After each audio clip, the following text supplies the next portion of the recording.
மச்சி எனக்கு சத்தியமாக கார் ஓட்ட தெரியாதரா, சும்மா சொல்கிறேன் நினைக்காத, சத்தியமாக ஓட்ட தெரியாதரா.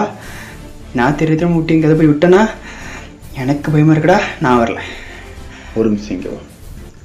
உனக்கு கார் ஓட்ட தெரியும், உனக்கு எனக்கு தான் தெரியும், மற்றவங்க மூணுக்குமே தெரியாது. ஓட்டு. என்ன விளாட்றியா? விளையாண்டு போன்றேன், களத்தில் இறங்குன்றேன். ஓட்டுறா விளையாடலாமா? இதான் ஸ்டேரிங்க. என்ன கட்டே இருக்கு. ஓ கிளச்சு பிரேக்கு ஸ்லெட்டரா. ஓ கீரு.